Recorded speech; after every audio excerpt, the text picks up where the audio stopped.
We're live. We haven't done this for a while, I feel like. So It's probably better. Probably better that way. So good morning, everyone. Happy Friday. Well, the three of us hardly ever see each other. It's true. Except for this. So. It's true. So yeah. At least I try to avoid you. I don't know. Hey, So, I'm sorry. We're live. I should remember that. We're live. so today we're talking about harvest. We are. It is harvest season. All of the hard vegetable gardening, especially during a drought. But look what you've done this year. This is payoff time. This is when it's all worth it, right? So I mean, I went through the gardens this morning and pulled a bunch of stuff, thinking about things that people may have questions on: how to harvest, when to harvest, all of those types of things. By the way, this is Sheridan. She has two gardens here. Actually, she has an urban farm and what we call an edible garden, and does a fantastic job on growing things. Thank you. These two It's installed incredible. the edible garden. I just work on it now. Try and fix it. You do an incredible job. I'm giving you a compliment. Well, thank you. I appreciate It's that. rare. I appreciate it.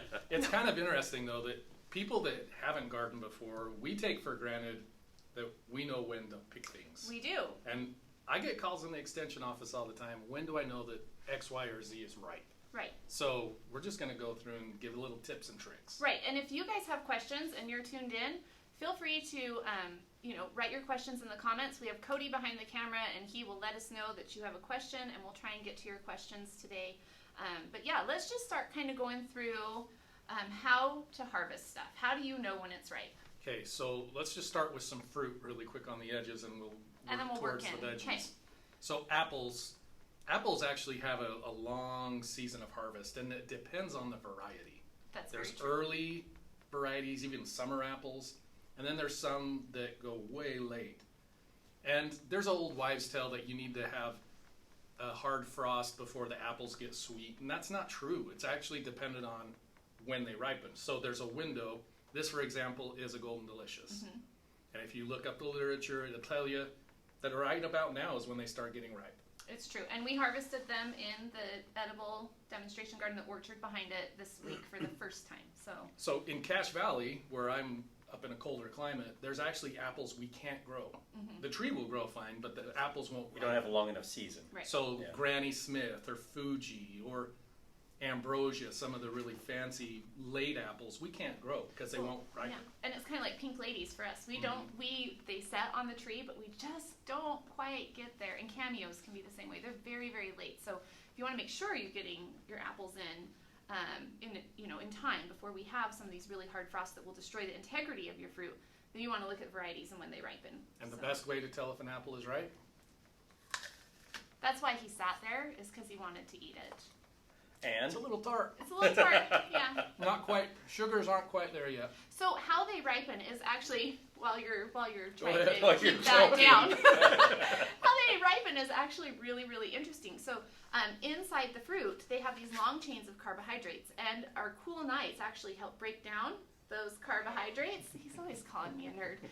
They break down those long chains into shorter chains, which make it taste sweet. So when we go to harvest apples, we'll walk through, and I will actually pull one off the tree if I think that we're really close. I look at color, I look at size, and then I'll taste it. And you can definitely taste a difference. So they will be really starchy if they're not ready, Yeah. and sometimes a little too firm. So these ones are a little bit, they're They're a not couple quite weeks there. out. They're not quite there.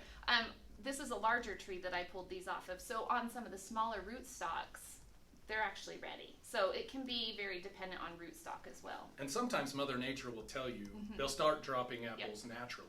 So Yep. when you start seeing apples on the ground, then You it's might- time to check. Yeah, you might want to pay attention at that point. But I So still think what you just did is the best way. Yeah. People always say, "How do I know when it's ripe?"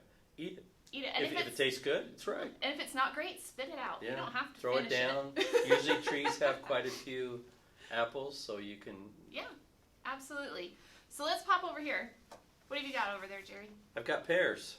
Tell us about pears. So these are Bartlett's, Mm-hmm. and they're a little trickier They are. because you have to harvest them before they're actually ripe. Yeah. And then you store them for a time, depending upon which pear it is, how long you store them and how you store them. But normally what I tell people, they say, well, how do I know if I'm not waiting for it to be ripe? How do I know when to pick it? So there's a couple things I will tell people is normally it'll start to color up. It's easy to pick. Mm-hmm. And if you cut into one of them, you will notice that the seeds are starting to turn brown. Yes. And so, hey, you just happen to have a knife. Yeah. Well, and the same thing with apples. When you cut into the seeds, they should also be brown on the apples. So you're going to pick these when they're really hard, but they're not quite ripe, and then let them store, because when they store, that's when they get their sugar into them. They're different than an apple that Very way. different. Yeah. How are we doing? So we're not quite. We're quite close. there. We're close. We're getting there, but not quite. Those seeds will go dark. Yeah, those seeds will go dark, and you can kind of pull them out there, and you see they're getting. Oops. We're They're going to do a little developed, but they're zooming not- here so you guys can see. Hang with us. They're getting a little bit darker, but that's kind of how I tell. And if you're pulling the spur off or something else when you're removing the pear, it's way too early. So let's remind people what spurs are, because they may not know. So on apples and pears, they grow on these little tiny short stems on the tree, and we want to preserve the spurs. If we go to harvest, and when we pull the stem off, we pull that little tiny... Looks like a little stem. Yeah, we pull that little spur off, then are we going to have fruit on that? No, then it's done. Mixture? No, and it takes Nor the year after, nor it's 2 to 3 done. years to form a spur. So we want to make sure we don't pull spurs off. So when our master gardeners are picking, I always make sure that they have a finger at the end of the stem where the spur is, and that they pull the fruit to kind of help it maintain that. I'll even use 2 hands. I've told people sometimes I'll hold the spur just to make sure. Just to make sure. And then, because if it isn't ready to be removed, sometimes you do that and the spur will break. Pop right off. Yeah, you don't want to do that. So we don't want to do that. But Labor Day weekend's the time for checking pears. It Yeah, is. usually, Yes, we're and they're there. pretty close. I mean they're pretty close. I would give them another week myself, but Yeah, very, very close. they're getting close. Now these are what you call Asian pears. Some people call them apple pears. So I've heard all kinds of names for them. They're different because they ripen on the tree. They do. But later. Yeah, a little later. And normally I'll tell when they're ripe, kind of like what you said with your apples. They'll easily come off the tree. Some of them will even fall. But taste. What do you think? Jury says. I had one Carry on. I had one Wednesday morning, and it was really, really good. So, all right, let's move over. So Before we start. they have a nice flavor. Yeah. If you haven't had any before, and they're easy to grow, and they don't need a pollinator, from what I understand. Right. I mean, they do better, but they don't have to have. They're self-pollinating to a degree. And they are so prolific. They put on so much fruit. You will be amazed at how much fruit is on one tree. Yeah. Speaking of overproduction, let's talk peaches. Yeah, I mean, Before we started, I started squeezing this, and Sheridan swore I let at him me. have I'm not it. gonna lie. She said some bad words. So talk about how to do peaches. how to do peaches. So he hands it off I to know, me. He's all like, I'm not careful. doing it. So on peaches, couple things to think about. Number 1 is size. We want to make sure that our fruit is a good size. How do we do that? We look at it. No, how do we? Get bigger. And No. we make sure that we thin in the spring. Okay, that's where I was going. I was getting there. Sorry. So, no, you're good. So we want to make sure we thin in the spring. If we don't thin in the spring, we're going to have a million peaches on the tree that are golf ball sized, and that's not what I want. I want a peach that fills up my hand and is good, so that when I bite into it, I feel like I've got a really nice snack there. Well, it's interesting too, just to throw this in there, is that the pit will always be the same size. Oh, yeah. So the tree is growing the pit, the seed. So the more fruit you have, usually the less actual eating material you have, Right. because you have more pits Right. and less fruit. And so a lot of people, it's hard for them when they go out to thin them to Oh, it's so actually hard. thin it, and so that there's one every, Yeah, and I use this as a measure. So That's I exactly what thumb I do, too. to pinky. one And, peach. Yep, 1 peach on each end. And our master gardeners, when we do thinning day, they have a fit, Yeah, because it's there's hard. so much on the ground. It is really hard to do, but this is the reward for doing it. So we're looking at size. I want to make sure I have a decent size. I look at color. I want to make sure that this is colored up. So when I look at this, I don't want to see a lot of green on the spots that are not blushing. And these are 2 different varieties of peaches. So this is O. Henry, and it's very close to being ripe. I think it's just slightly underripe, but I picked it so you could see the color difference.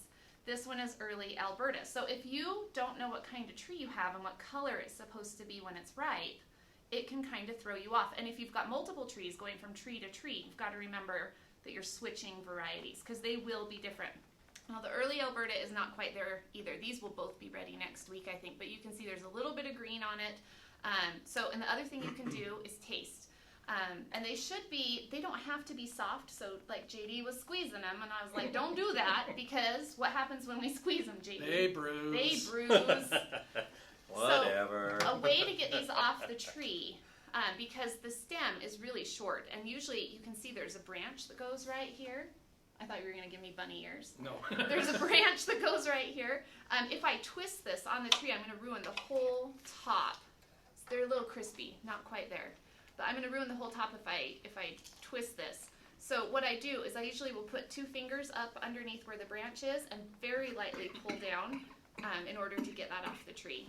You're 2 for 2 today. You'll be back? He'll be back. While he's choking, there's a question that Okay. came in. Yeah, what's the question?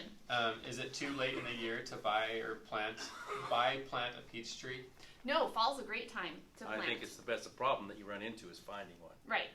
Because a lot of them are sold out in the spring and they don't get them Right. back. Well, and this year, especially with all the things we've been through with COVID, nursery stock is It's not pretty low. great. It's low. So If you can find them, great. This is a great time to plant a peach. yeah, fall is the As best. far as, the Alberta's maybe not Not down yet. here, but I do know they're on sale up in Fruit Way. Yeah. So I know that it kind of depends on where you are. These are not quite ripe, They're you're not right. quite there. I think we'll be there next week. You know Well, what? you can see that it's starting to ripen. Yeah. So. But So. the thing I do is when I'm out working in my yard, even though the peach is a little bit crisp, it's perfectly good to eat. Oh, it is. Oh yeah. Mm. And we do pick, so when we pick into boxes and we'll stack them. So we do pick just barely firm, because if I was to pick really, really ripe and they were really soft, they would bruise so easily. So if you're going to pick and you're going to bottle or can, pick them just barely firm, set them out in your kitchen on towels, and let them finish ripening and softening up before you process them. But don't squeeze them. But Don't squeeze them. But if you're going to eat them fresh, I mean, I love to let it sit on the tree till it is soft. Mm-hmm. Cream, sugar, cut it up. Ooh. So I had a grower tell me one time, the best way to eat a peach is bent over. Right. Because It should just it drip just down your drips. chin. It should drip, and this doesn't, and that Yeah. tells you it's not quite It's right. just not quite there, but I think we'll be there next week. What else do we have? What have you got over here? Grapes. Let's talk about grapes. They're- Let's talk about grapes, baby. Whoa. Sorry. So we got So- a couple varieties here. So we have two Our two viewership varieties. just dropped. Imagine. Imagine. Sorry, Everybody. I'll try not to sing. So grapes are kind of interesting because it's kind of what JD was talking about with the old tales that it has to have a heavy freeze to ripen, and that's not true. That's not required on a grape. What normally has happened is they don't pick them till after a freeze, but that's not what it takes. So again, to me, I usually taste. Yeah, you can see I'm working on it. That's the best way. And knowing what variety you have. One True. interesting thing is I was looking on the internet the other day for another question and came across a website for an online fruit tree grower. And they had all of the varieties listed on chronologically when they ripen. And they use, for peaches, for example, they use Red Haven. Right. Yeah, that's And then kind they'll of That's say your standard. 1 standard. week before Red Haven or 1 week after Red Haven. And so doing a little bit of research on the varieties that you have. For example, Concord, you probably would wait later Yeah. in the year, In the but season. They'll start to color up early, and a lot of people will pick them too early. But if you just have a little bit of patience, they'll get sweeter. And if you wait, and I know they're starting to pick them right now. So I also know people have been picking them in August, and I want to say, whoa, just patience, because they'll sweeten up a little Mhm. bit. Yeah. Just because they're purple doesn't always mean they're ready to be picked. Very true. So yeah, we'll go through on harvest days and we'll just taste everything and find out where we're at. It's not a bad gig. No, that's the one of the perks. All right, what do you got? so potatoes. Contrary to my Idaho friends, we can grow potatoes in Utah. We can. We do it really well. We can grow potatoes about anywhere in America. Yeah, you can. So there's a lot of different ways to harvest potatoes. Some people will actually harvest throughout the summer and get these little New potatoes. new Yeah. potatoes and mix them with cream and peas. Peas. and- They're so good. See, now we're just hungry. We did this whole thing so we could just eat. But yeah. potatoes, typically the top will actually die down. And I have some plants there that you can show. They're really messy, so I put them to the side. But this is what Wow, that really did die down. they did die down. So, and I actually turn off the water before we start to harvest. So I'll cut the water to them and let the plants So finish. how many weeks before did you cut the water to them? So they started to die back, and I could see them start to die back. And then about 2 weeks ago, I cut water to them. So after you see them starting to die back quite a bit, that's when you'll cut the That's water. when I cut the water. So then they finished kind of dying back. And then, I mean, you can dig them a little bit earlier, like JD said. You don't have to wait till now. But, I mean, if you want great big potatoes for storage, then that's what we do. When I pull these, if I'm going to store them, I do not wash them. Oh, you want to keep them just like that. Just like that. You can wait for the dirt to kind of dry, and then you come in with gloved hands and just kind of rub the dirt off. But even that, I'd be careful. I Yeah. don't mind the dirt myself. I wash them when we use them. Right. Which is, you know, we don't want them, we don't want to break down the integrity on them at all. No. We just want to have that nice layer on the outside so that they will store well. But you can store them in a cool, dark place, like an unheated garage that doesn't get freezing is a good spot, or a cellar or basement, good air circulation, and you can keep potatoes for quite some time. The other one that kind of acts like potatoes is onions, where the Yeah. tops die down. Yeah, so that's how we know when it's time to harvest is the tops will flop. And so And you they're can see- harvesting right now. Yeah, we've been harvesting for a while, but we grew this in the urban farm demonstration gardens. We've got beautiful big onions, and then we set them out. We set them out in a kind of a shady location where it's nice and dry, and we let them cure. So that's a big thing, is to Cure let them cure. just means dry. Right, so these outside layers of the onion are going to dry down, and that's what's going to give us the paper. And then when it's fully cured, I'm going to try not to kill myself or Or JD. dried. That's what she means when Yeah. she says cured. Or dried, then you can come back and you want to cut that off. But we But want you to leave leave, a few fingers. yeah, we want to leave a little bit because this will keep rot from getting into the onion and help us maintain the integrity of that when we I store. made the mistake one year. All my garden knowledge comes from mistakes. Me too. But I cut the top off, and actually that just made rot go in there. Yeah, Yeah. you can't. You have to leave this to kind of dry off. And leave the outer layer on it. Skins, yeah.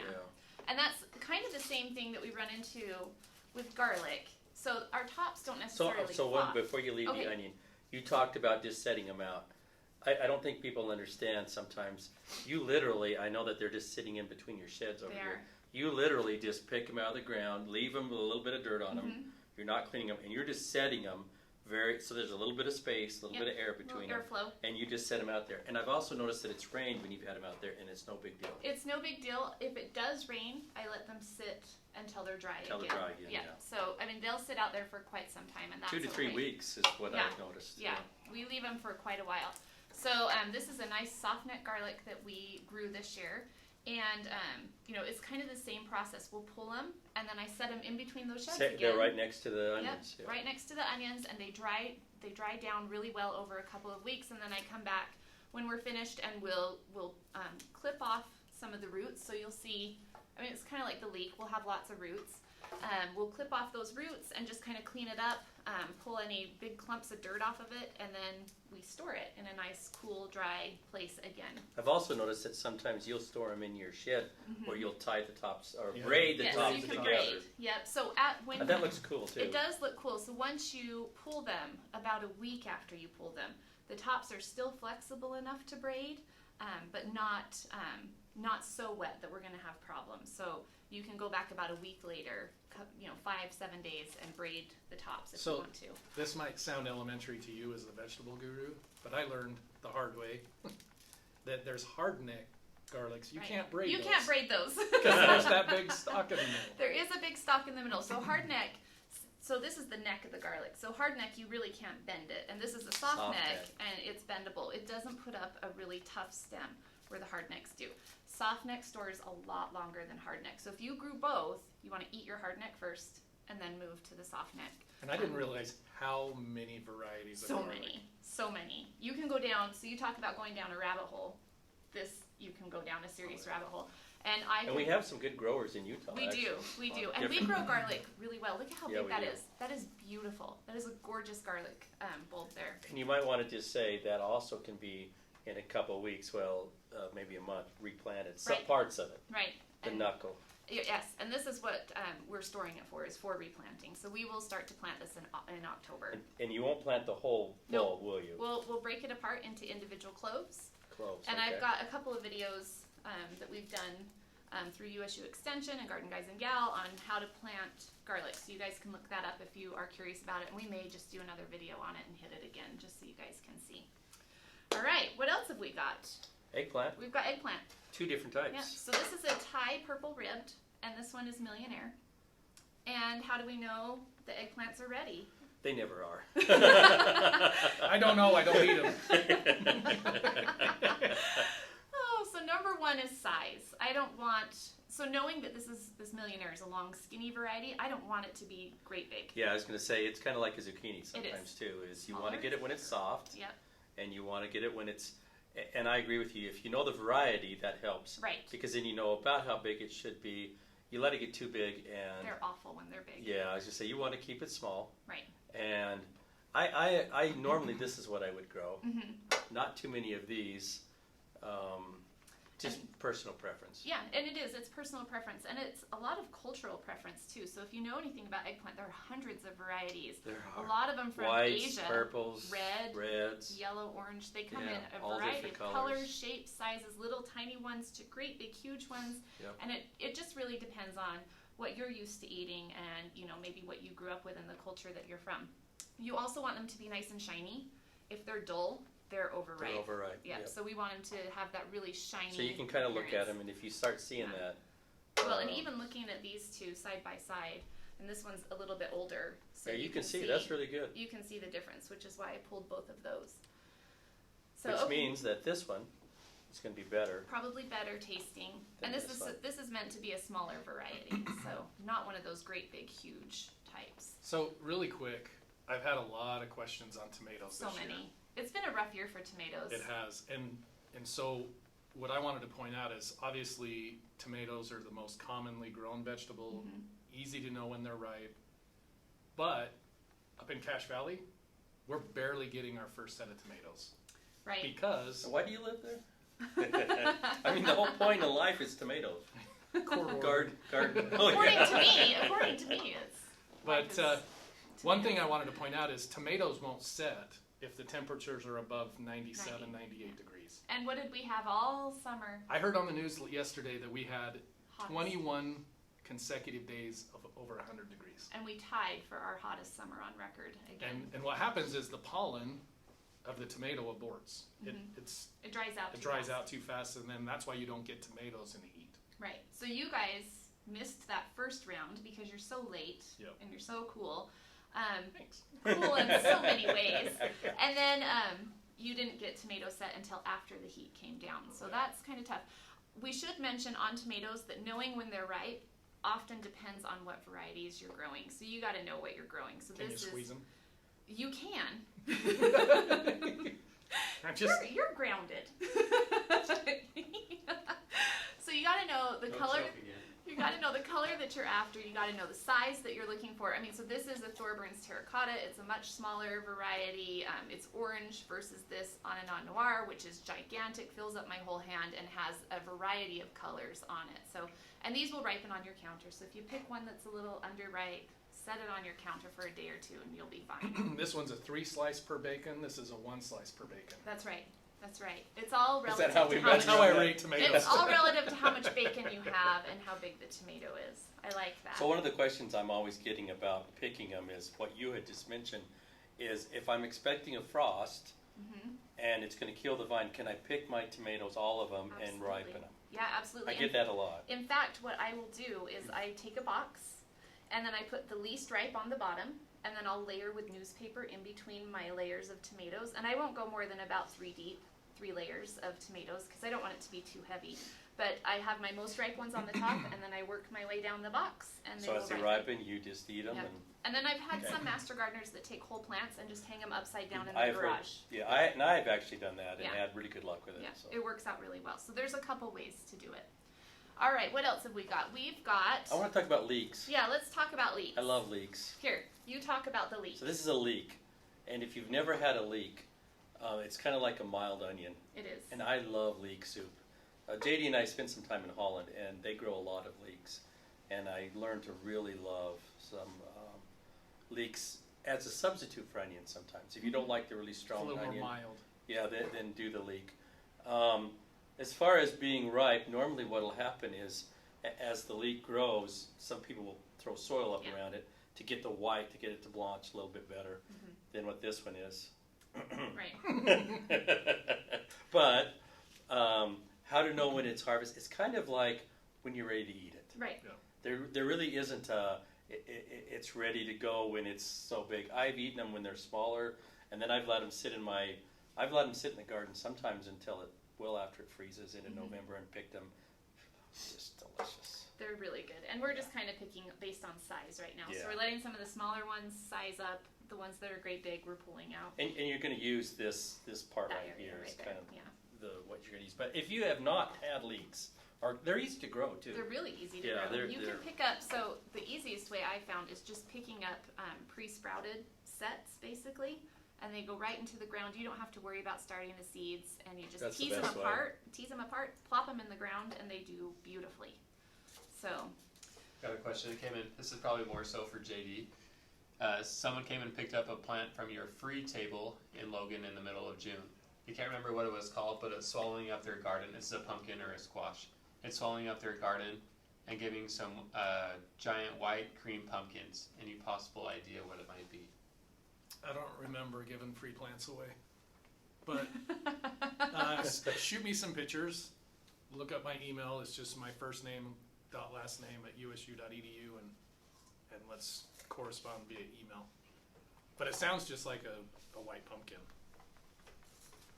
so since we're talking squash, should we finish squash here? We've got a couple of varieties here. So this is a butternut.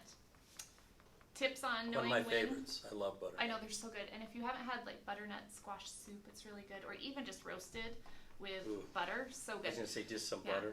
Oh. I used to Have to take eat squash something. to the farmer's market. I used to take squash to the farmer's market when I sold there, and I'd get a lot of people that looked at me and would go, "What is it?" And I'd say, "Oh, it's a winter squash. What do I do with it?" A lot of the times, if it doesn't come with a box with instructions, sometimes we don't know what to do. So really easy to cook. You just slice it in half, take out the seeds, put it slice side Take down. about 2 pounds of butter. Yeah. Set right on top. Just roast it up in the oven until it's nice and soft, and then go over to Jerry's house, and he'll have butter for you. So yeah, really easy to cook and eat, and really delicious. So what I look for on these is I want the skin to be nice and hard, and I should be able to put I was a going to say, fingernail normally in it. I'll tell people to put a fingernail if Yep. you can, and that's pretty good. Yeah, that's pretty good. It should be colored, so if You these- shouldn't be able to do that very easy with Yeah, a it should fingernail. be hard. And it shouldn't have any moisture after you take your finger Yeah, away. so this one's close. But it should be nice and colored. So if these look green at all, then they're not ready. I want it to have this nice kind of orangey cast to it. That's How long will really- that store? Oh my gosh, if you put this in a nice, cool location, you can store these for a year. I They'll was going to store say, I've eaten beautifully. them in spring. Yeah. In fact, this one, somebody that worked for USU actually reached out to me about this type of pumpkin, and she stored them from last year, and she just ate her last one. She Oh, said really? they have a beautiful shelf Wow. life. They last really well. So this is a pumpkin called Marquis De Provence. I'm going to butcher that. So it is a pumpkin. It doesn't completely color orange, and that's okay. But this is where knowing what your variety is really comes into play. You've got to know what you've got. But it does have that hard skin. It's hardened up nicely. It's a good size, and this is one that you can use for decoration and then eat it if you want. Well, the other thing to keep in mind is I've stored these in my garage, and I've now realized that my garage freezes. Yeah. And so it breaks down the tissue really quickly, and they rot. So I'm going to basement have to might be move better. mine to the basement. Yeah, a basement might be better. And I would put these in a place with some decent air circulation. So if you can get one of those wire racks and stack them on the racks, or lay them out on the racks so they have nice air circulation, they'll store for a long time. Whereas these guys, Not so well. That's a different. you can actually store carrots and I store them in the ground. just leave them in the ground and put some leaves over them so Mulch. the ground doesn't freeze hard. You can actually go out in November, December and harvest In them. fact, can the harvest best them, carrot you will ever have is Is one one that's picked left. in February. They sweeten up. So Oh. it's the same thing with the fruit. Those long chain carbohydrates break down as it gets colder. So yeah, you can take these out and you can store them in wet sand if you want to. But why do that if you can just mulch them and leave them in the ground? So there is that option. And if you live in a place where there's snow, and I learned this one year, You may have to put a stick in there to be able to find it. Jerry's like, Because where one are year they? this has been years ago, but it was, I said, well, let's keep our carrots, we'll store them, or we'll just keep them in the ground, threw some leaves over them. About January, we got some really heavy snow. It took me like half a day to find my carrots. You would think I would know where I planted them, but no. Well, and if you can even throw a little low tunnel over them, that will make it so much easier to find and dig. And I'm learning that. Yeah, low tunnels are a great option. But yeah, the best, sweetest carrots you'll ever have, February. Yeah. So I think we've gone through the table. So there's a couple things here that we don't have that I want to talk about Yeah. that I get questions on. One is cantaloupe. Okay. Cantaloupe will slip. Meaning you pick up the vine, And the fruit stays. falls. Yeah, the fruit will slip right off when it's ripe. So that's the easy one. I mean, people ask me, how do I know when my cantaloupe's ripe? It'll tell you. Mm-hmm. It'll just go, okay, I'm ripe. Boom, there goes the stem. Yep. Watermelons are a little different. Different story. Yeah, so watermelons, there's a couple things I look for. Number one, I look for the ground spot. I shouldn't have put that grape in my mouth while I was talking. The ground spot is the spot that it's sitting on the ground. That's And what it'll they be say. discolored, kind of yellow. Yeah. Kind of creamy, yeah. The other thing I look for is size, and I want to also have some good color on the outside. It should be appropriately colored, so if I'm growing a moon and stars, then I'll have a really nice dark background with the big yellow spots. The other thing is, if you look at the vine as it comes off, there's the very first curlicue or tendril. Tendril. Yep. And that tendril will turn brown Should and dry out. Yeah. So the other thing that when I talk to some melon growers, what they look for is the opposite of your eggplant. Mm-hmm. If it's too shiny, they They say don't want it's it. not ripe. Yeah. They want, it nice want and one dull. that looks dull. Mm-hmm. And so all four of those things, the tendril, the ground color, just the size and color, and then the sheen on it, or it should be a dull. And And you can even do that in the store if you look at it. I hear so many wives' tales about how to pick out watermelon. Does it sound like your head? Empty? Just bump on Jerry, and then you Does it know sound if like your your chest? watermelon's ready. I had somebody tell me that they put a piece of straw on it, and if it turns counterclockwise, then the watermelon's ready. I'm like, no, no. Unless you're on the south of the equator. Yeah, and then it's the other way. There's so many different wives' tales out there, but reliable information that I've found and tested over years is exactly what Jerry and I just talked about with JD. Yeah, and that's going to be your best way. And as I say, I've talked to growers, and they'll tell their pickers when they go through, if it's shiny, don't pick it. Don't pick them. Anything else that we should talk about? There's going to be a lot. And there's so much. Yeah, there's as many things as you can grow. There's going to be that kind of information on when to harvest. And I was going to say, go clear back to the beginning with the seed packet. The seed packet will tell you how many days to harvest. That helps. 90 days, and then just kind of... I've started, I shouldn't admit this, but I'm getting to the age where I don't remember things well. So when I plant my I've been garden... there for years. When I plant my garden, I actually just make a note in my phone. Planted squash today. And that And way then I you can know. go back and be like, oh, well, we're getting within a week's time. Yeah, that record keeping is really important. And keeping those seed packets, don't check them, or at least write them down somewhere. I think that's a great tip. Yeah. So, I think, too, instill this. you have to remember that when you do look at the seed packet date, that's an average. Right. In other words, if it's a real hot summer, you might move it up. If it's a real cool summer, you might move it back. And So then- but it is a good guideline to go by. And then so we talked about winter squash, but we didn't touch really on Oh. zucchini or cucumbers. We didn't talk about The those. summer harvesting. You'll actually have to check every day. Because believe it or not, this is maybe 3 days of growth. So the best summer squash and cucumbers are the smaller. Absolutely, I agree. We're just getting done with the county fairs and the state fairs next week. I cannot tell you how many baseball bat size zucchinis I've seen, and they're just horrible. Well, you know, my good friend Bart told me that those are the best pork chops you'll ever get. Those big zucchinis. Chops. You throw them into the pigs. The pigs eat them, and then you harvest the Then pigs. you harvest the pigs. Tune in next week for when we. Offend the rest of you. So there is a great fact sheet out there that Cody will link into the comments for you guys, and I think he just did it. So if you have questions on anything we haven't talked about, you can likely find information there. Were there any other questions that came through, Cody? No, I don't Okay. think so. But do you guys want to talk about? Oh, the events? Scarecrow. Oh, yes. Scarecrow. Scarecrow Walk. So we have a fantastic event coming up at the USU Botanical Center starting next week, next Thursday. the 9th. We will have 6 days. Yeah, so it goes for quite a few days. We have, in conjunction with the farmers market, on that night, we have a taste of the USU Botanical Center. So we would love for you to come. It's a free event, open to anybody.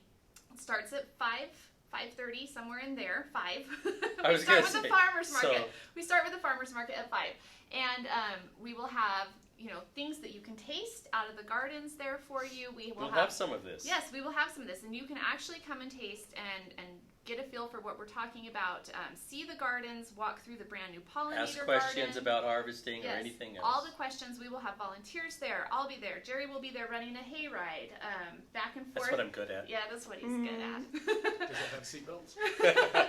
For the passengers? So he'll be driving people back and forth I from thought the there were farmers 10 market. of you.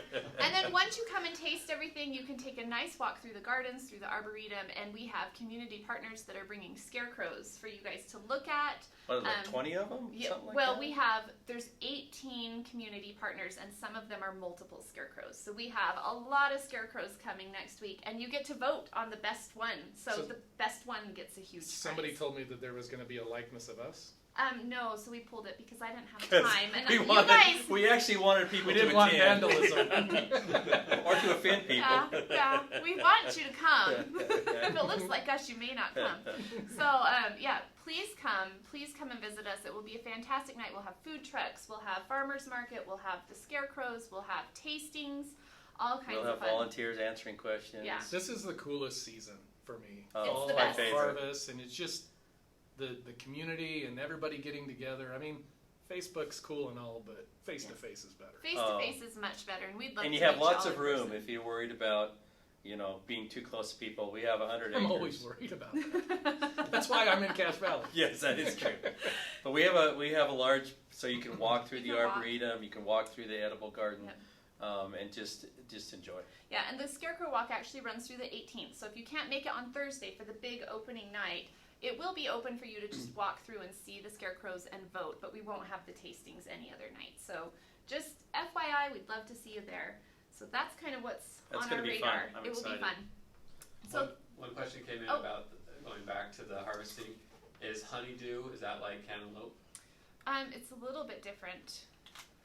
What are you eating right now? I I have no need your idea. help. So it's a little bit different than cantaloupe because you don't get the background color that you get on cantaloupe. They won't slip. They won't slip. Yeah, they don't slip. They're actually a true melon, and they're normally what you're looking for on them is the color. You're also looking for the sheen to come off of them a Right. little bit, but the color and the size is probably going to be your best bet on Right. those. So you got to kind of pay attention, and that's one where they're just green. So you might have to have that seed packet and look at the days to maturity and kind of pay attention. And it's you'll a little, smell them too. Yeah, I was going to say the smell is really important because you can smell a honeydew, you can smell a cantaloupe. Of course, cantaloupes slip really nice. Well, they're called muskmelons. They Right. have that so musky they have that smell. musky smell. So when they smell good, the problem that I have, like with an apple, you can go up and taste one, and there's 100 other apples. It's not like that. With a muskmelon, you taste one, and it's too ripe, and it's I only get That two. was your only melon. I only got two, and one of them I just realized wasn't ripe. Yeah. So just be Yeah. And sometimes you just have to grow them for a little while and figure it out. Figure it out. And it's like gardening is trial and error. It's a great hands-on experiment in the garden. And it's exactly what JD said. You just learn as you go. You do. You learn. Just don't be afraid. Just go out, and if you don't get any muskmelons this year, at least you know next year Maybe what a they plant. might look like. Yeah. Or like me, you grow a muskmelon, you eat it, and you're like, I don't like that. And then you don't grow it again. It's Well- like beets. Why am I growing these? I love beets. Dwight I know, I'm Schrute the weird loves one. them too. Okay, I'm so- the weird one. Do you? Alright. I I, love them. Beets. I like them. Battlestar Okay, Galactica. cool. Yeah, Bears beats Battlestar Galactica. All right, so we're wrapping up. So thank you guys for watching. If you have questions, reach out to us. Come to the Scarecrow Walk next week. It's at the USU Botanical Center, 80 East, 725 South. Sheridan and I will be there. We will be there. JD is off the hook on this one because he's Yeah. up in cash, so we're not He going to helps make us him with a come lot down. of other things, but this one we're gonna Yeah, let him off the yeah, hook. but this should be a really fun event. So please come, and we hope to see you and meet you in person. Thanks so much for watching, guys. And Cody will be there too. I oh think. yeah, Yep, I'll be maybe there. yeah. Okay, 3 of us. 3 of us. So Of course, 75%. don't ask Cody any difficult questions. You can ask him how to run the camera. He's awesome. I'm that kidding. way. He actually knows quite a bit. Cody's the wizard behind the curtain. Yeah. Thanks so much for watching and happy gardening.